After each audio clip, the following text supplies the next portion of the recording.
Good evening, everyone. Welcome to Reclaiming My Life. My name is Claudia Massey.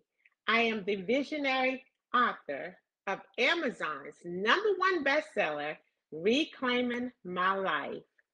Reclaiming My Life is where we talk about the trials and the trauma that we have experienced, how we have overcome and reclaimed our lives. Our mission is to inspire, encourage, empower, and motivate you to reclaim your life. Please meet my co-authors, Dr. Tiffany Tyson. Hello, I'm Dr. Tiffany, and welcome to Reclaiming My Life. Miss Joanne Bellamy. Hello, I'm Joanne Bellamy, and welcome to Reclaiming My Life. Miss Ursula Jones. Hello, I'm Ursula Jones, and welcome to Reclaiming My Life. The beautiful Miss Tabitha Chansey. Hello. Thank you all for joining us on Reclaiming My Life. And Miss Angel Burney. Good evening. Thank you for joining us on Reclaiming My Life. Our presenter for the night will be none other than the lovely Miss Joanne Bellamy. She will be talking about being homeless. Hello, everybody. My name is Joanne Bellamy, and I'm here to talk about our fantastic book, Reclaiming My Life. And my chapter in the book is called A Journey Home, and it talks about being homeless. It talks about being homeless because I was homeless. And how I became homeless was I was in a bad marriage. I left the marriage and I moved in with my mother. And while I was with my mother, I ended up, the Lord blessed me with my own place. And me and my daughter stayed there for a while. But before I go any further, I want to talk to you about what homeless is. You see, homeless, a home is a place of residence. Homeless is having no home or no permanent place of residence. When you have a home, you have a habitat. You have a family living together in a unit. And when you don't have that, you're homeless. And I became homeless.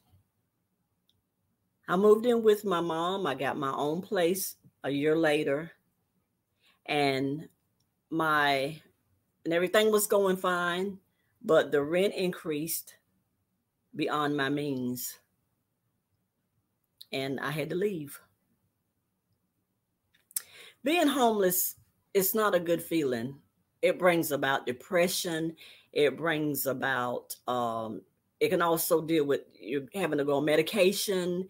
It brings about sadness. It has a lot of emotional stress on you, on your body. And sometimes it's far out more than what you could do. But I'm going to talk a little bit about that further. I want to bring on my co-authors because we know what each other experienced in the book. So I'm going to bring them on and talk to them for a little while, and then I'll come back and talk with you some more. First, I want to bring on one of my co-authors, Miss Ursula Jones. I want Miss Ursula Jones me and Ursula have talked about on occasion about that she had a immediate family member that was homeless. So I want to bring her on and I want her to collaborate on that for a minute. Hi, Miss Jones. How are you? Hey, Miss Joanne, I'm doing okay. Good to see you. Miss Ursula, tell the viewing audience. We had talked a time back about you had an immediate family member that was homeless. And I want you to collaborate on that for a while. I want you to talk on that a while to give them your insight of this.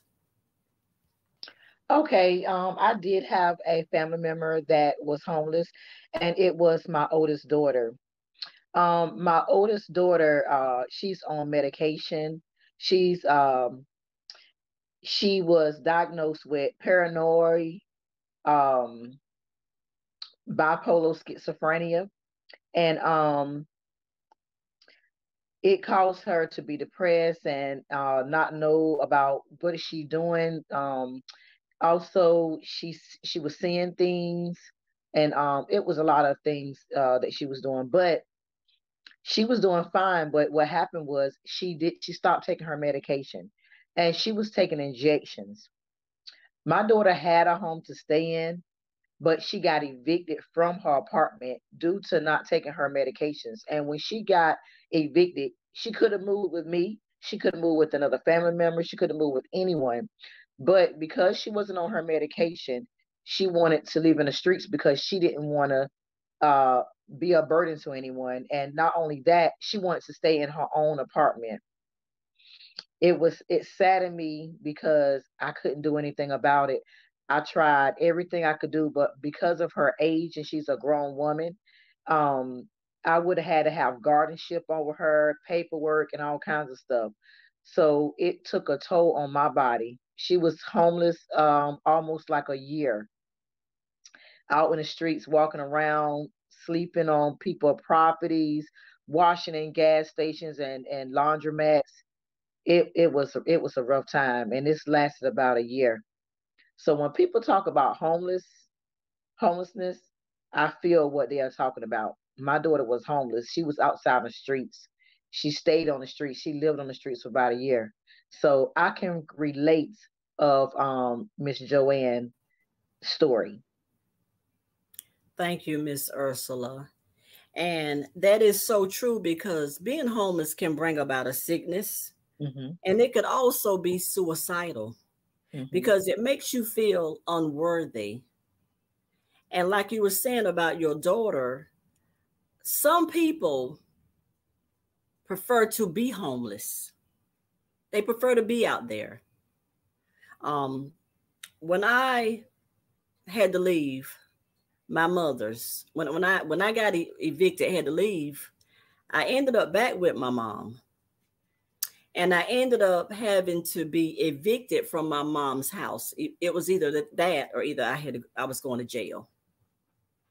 And I did not want to say nothing to anybody because I wanted to try to make it on my own. So I understand completely what your daughter's feeling and what she's going through. Because when you're out there homeless, you're really experiencing going through something that nobody don't understand, not unless they've been there. Thank you, Yes, Miss Ursula. yes, you're Now I want welcome. to bring on Miss Claudia. Um, I want her to give me some output on that. Hello, Miss Claudia. How are you? I'm doing wonderful. How are you? I'm great. Thank you. Miss Claudia, I want to bring you on because in your chapter of the book, Reclaiming My Life, there was an eviction issue with you. Mhm. So can you please elaborate and tell the audience about your issue of eviction with that? Because that can also lead to homelessness. So can you collaborate for us? Yes, I will. I was actually renting a home from an uncle. And that uncle, I was paying monthly rent to him on time payments. I had a sheriff to show up to that residence several times during my stay there. For about 4 years, I lived in that home. And every time I would inform my uncle that the sheriff was showing up, with papers that the house was going into foreclosure, he would just tell me that he was going to take care of it, don't worry about it, until the day came that I actually had to worry about it, because me and my three children were actually being evicted. The house was being foreclosed on. So there was a lot of embarrassment, for me and my children. And you know, you mentioned like a place of residence, your own place. And although you may have family members that you can go and live with, there's nothing like having your own home. Or you know, when you're being evicted and you're like, this was my home and I now have nowhere to go. Although you may have somewhere to go, but that's how you feel. You have to take all of your belongings and go somewhere. So I definitely understand, you know, what it means to be homeless, although I was never on the streets. Um, I could elaborate a little bit more, but I definitely know that you want to talk to some of the other co-authors, you know, and this is why we have that opportunity, you know, for people to actually book us so that we will be able to tell our stories more in depth. And also join us each week like this, you know, maybe we can come back and talk a little bit more. But thank you so much for asking me the question. Thank you. Thank you so much, Miss Claudia. You're welcome. And I want to go to Miss Angel, one of my other co-authors. Hello, Miss Angel. How are you? Doing good. How are Looking you? good, girl. Looking good. Are you Miss Joanne? Miss Angel, I have a question. And I know you went through some domestic violence, but have you ever had anybody in your family or know anyone that was homeless? I actually do know someone. I actually have Wow. a son who I can relate to what Miss Ursula was saying concerning her daughter. I actually have a son who was homeless for some time. Mhm. Chose to be. He had a drug addiction, and there were several places that he could have moved to, including with me, but for some reason he just chose to live that way. And it's very disheartening, you know, to see your child live that way. But when they become of a certain age, you know, you kind of have to step back some. And I can just say that as a parent, that's a very disheartening thing to see. It is very much so. Even though I was staying with my mom and I was evicted from there, it hurted her. And I left her and my child together, and I had to go stay in a storage building by myself, dark and cold storage building. So it's a very hurtful thing. Yeah. But I want to bring on Miss Tabitha. Miss Tabitha. Hello. Say hello, Miss Tabitha. How are you? No complaints, sweetheart. No complaints. Blessed. Miss Tabitha, I have a question for you as well. Do you Yes, know of anybody or have a family member that's ever been homeless before? homeless, catering to the homeless was always my passion. So I met a lot of Awesome. homeless people. That was something that I used to do at least every 2 months. I would go out and cater to the homeless. Um, I had my co-workers donating. They would also join me and come out. My Wow. superintendent come out. I mean, it went far as her even having sponsors to donate duffel bags to me, blankets for these, because it was just something that I loved. It is some people look at it as a show off. It was never that. It was just listening to their stories. And you know, it is heartbreaking. But at the same time, if you can help a homeless person, help them. You know, everybody has a story. You don't know their story. And some people look at it as like they just out getting money. And as long as you did your part, that's all that matters. You cannot worry about what they did with the money. So, yes, I love doing for the homeless. It is a passion for me. I wish it was something I could do every month. So, yes, I've seen it. It's Thank heartbreaking. you. Thank you so much. And thank you for being a blessing to the homeless. I really appreciate that. I really do. Thank you so kindly. Okay, I'm going to bring on the last but not least, Dr. Tiffany. And I want her to collaborate on it. Hey, Dr. Tiffany, how are you? Hello, I'm doing Hey, well. How are you beautiful. this evening? I'm great. Dr. Tiffany, please give us your insight, provide us with some insight of homelessness and some recommendations also. Okay. So, as we've heard tonight, homelessness can be a result of divorce or loss of a job, or someone that's suffering with addiction, or even someone that has an untreated mental illness. But there are, if someone's homeless, the best thing that clinician can help with, or other individuals, is finding resources. And one of the best resources is a community health center for someone that's homeless. And you can actually Google find a health center, and it will help you find a community health center within your area.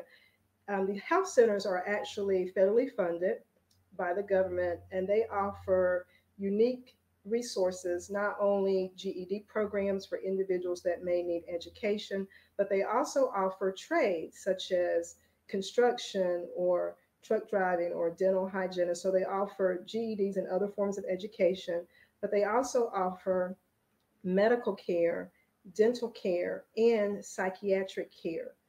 And we also have, at our agency, I actually work for one, we have case management. And so the case manager is able to go in and help the individual find housing and connect them with other community resources. And sometimes the housing can be based on if the individual is suffering from an addiction. Not only will that agency bring the individual to their appointments, but they'll also help them find housing. And then there are also classes to help them with finances, help them budget their money. Sometimes if they need someone to be a payee for their money, to make sure that they're paying their monthly bills or obtaining groceries, or their certain hygiene necessities that they may need. And then also they're there to get dental care, and then the psychiatric piece, whether they need help with substance abuse, with therapy, or with medication management, or even whether they need help with depression or schizophrenia. I think Ms. Ursula mentioned earlier that her family member was on an injection. And so the psychiatric provider can also provide injections for the patients if they have issues with being compliant with their medicines. There are monthly injections that individuals can receive. And sometimes it can either be set up where there's an ACT team that may even go to the home, or sometimes the ACT team may even go to the individual that's living on the street and provide them with their monthly medicines to make sure that they are staying compliant, and it actually make sure that their mental illness is under control, and to help them be productive citizens in society. Thank you so much, Dr. Tiffany. And that allows me to know that there is a lot of help out there that I didn't know about, like you were talking about with the resources, and even they can go out and give them medications and Yes, and different things as that. So I'm so excited to hear that part. And I just wanted to point out and say, being homeless can bring about an illness, and it can just, like I said earlier, it could affect you all over. And most people that are out there homeless, they want to help themselves. They don't want you to help them, but they want to help themselves. I'm not saying they won't accept help, but a lot of these people out here, they were doctors, they were lawyers. So, some things happen in the process, and it made them how they are. But I do want to take time to especially say this. If you see a homeless person, do not pick at them. Do not laugh at them. If you can't help them, or if you can't give them nothing, even if you can't do nothing for them, please pray for them. And I say this because Ephesians 4:32 says to be kind to one another, love one another. And, just as Christ loved us. And read Hebrews 2. It says, be not forgotten, because you know what? You could be entertaining an angel. Sometimes people that are homeless are not really homeless. They're somebody else. But there's a lot of people out there that are homeless, and they need your help. If you have an extra blanket, and like some of my co-authors talked about how they provide food, and Dr. Tiffany, there's help for the medication and stuff, help them if you can. And you will be richly blessed if you just help them. because you don't never know how you might end up one day. You may be in those same shoes. I never thought I would be homeless, but I was homeless twice. But I never gave up. I kept hope. I kept praying. And I just knew, I had enough faith to know that a day was going to come where this would be over.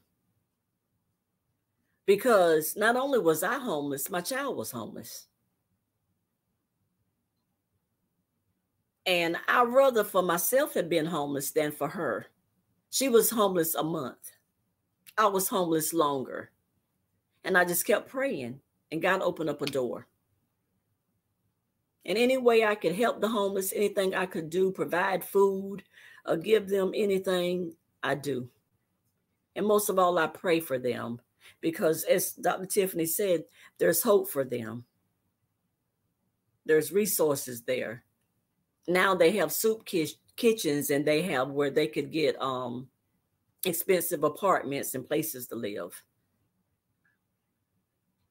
And people think the homeless don't have any sense, no brains. Yes, they do. They're very smart people. They're very smart people. And there's reasons why that they are the way they are. And they need and want to be loved too. When you say your prayers, pray for them as well. Don't forget them. Because you might be in that shape, homeless like I was. I'm going to bring back on my visionary author, Miss Claudia Massey. Thank you so much, Miss Joanne, for presenting tonight. Incredible presentation. Please Thank you, Miss follow Claudia. us. You are so welcome. So please follow us, like us. We are everywhere. You can definitely catch our new TV show on PTWWN every Sunday at 4:30 p.m., beginning this Sunday, June the 19th at 4:30. Download the app, PTWWN, Preach the Word Worldwide Network. We have a YouTube channel. Please follow us on YouTube, subscribe. Reclaiming My Life. Catch our radio show on Mondays, Rejoice 101.3 FM, every Monday at noon.